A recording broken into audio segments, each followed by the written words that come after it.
You're now tuned in to the Lady Charmaine live show, and I'm your host, Lady Charmaine. And as always, I have another great interview for you today. Now, when you think of Tyler Perry, BET, the White House, and the First Lady, this person just might come to mind. And I'll tell you who it is coming up right after this.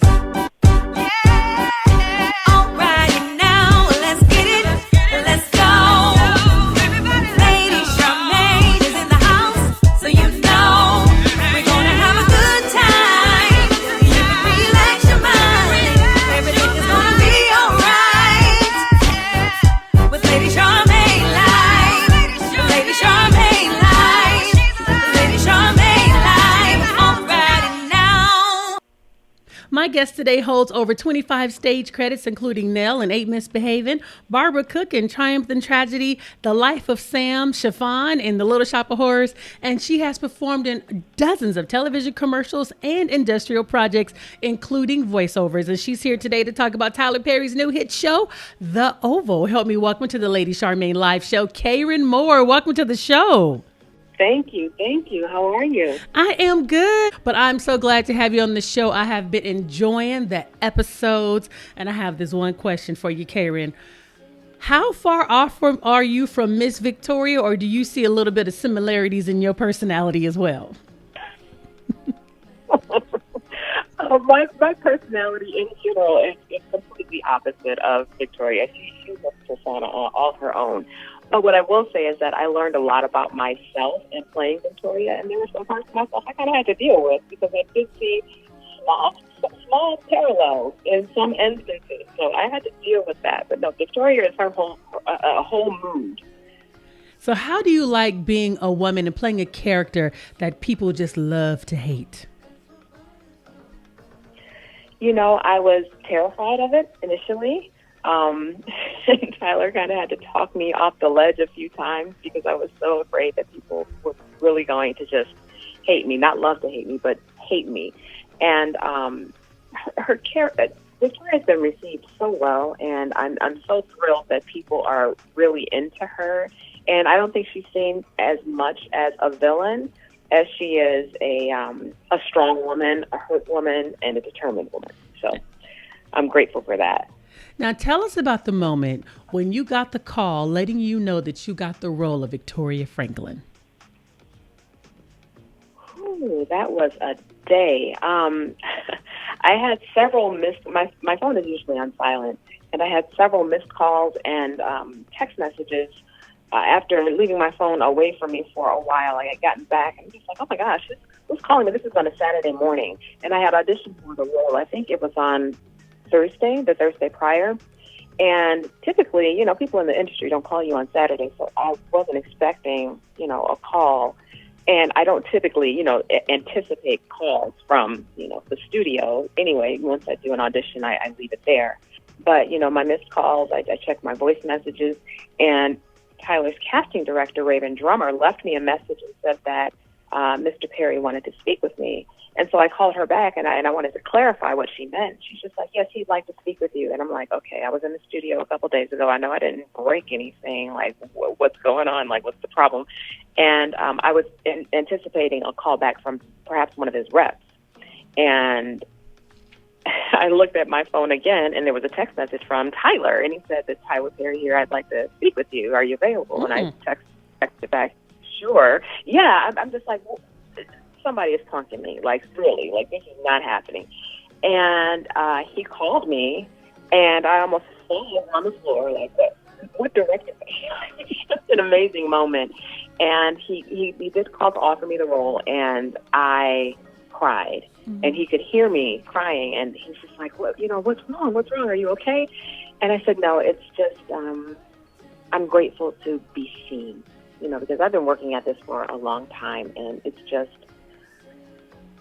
it's an overwhelming feeling to be acknowledged by someone of, you know, his stature. So it was an amazing, amazing moment. Well, for those who do not or have not seen the show yet, because we want to get even more viewers, tell them about the show and the role that you play. Okay, so The Oval is it's not about politics at all. It's about the relationships of the first family, and how they relate to the staff. And it follows the staff home and goes into their personal stories. It pulls back the curtain on the first family and dives into, the personalities of the children, of, the FLOTUS and the POTUS, and the dynamics of their relationships. And they're quite volatile. So it's just interesting to take a peek behind that curtain. And Victoria Franklin, of course, I say Victoria Franklin, who is the First Lady of the United States, and she is a strong, determined woman.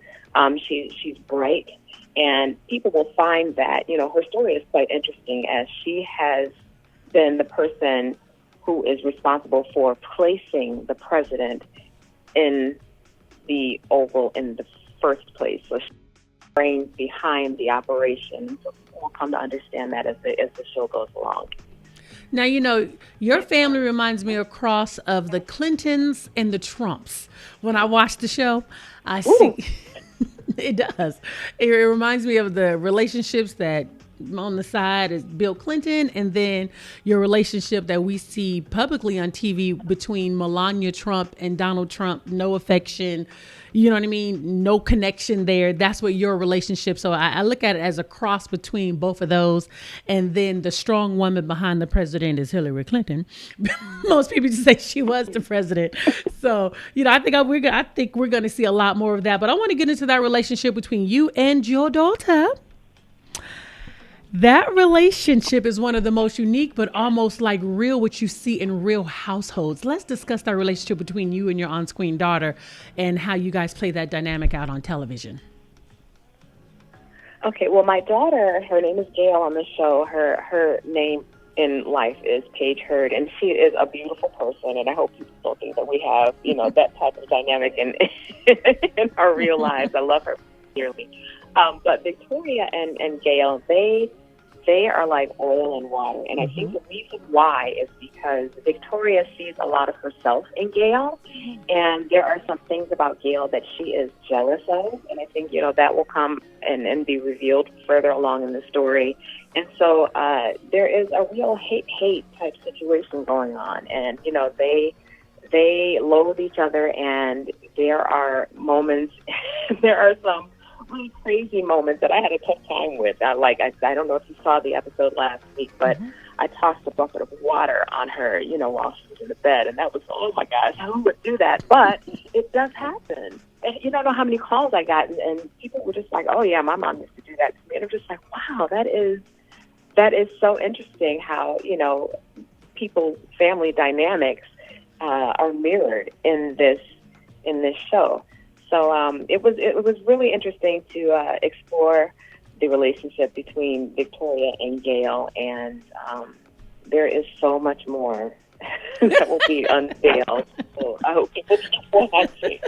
And I believe that we will. And I want to say thank you so much, Karen, for coming on the show. And I want to remind the audience to be sure to tune into The Oval tonight, 9/8 Central on BET. This is Miss Karen Moore. She is the First Lady in the White House. Again, thank you so much for coming on the show. Thank you, Lady C, for having me. Absolutely. Thank you. And come back again. Bye-bye. Will do. Bye.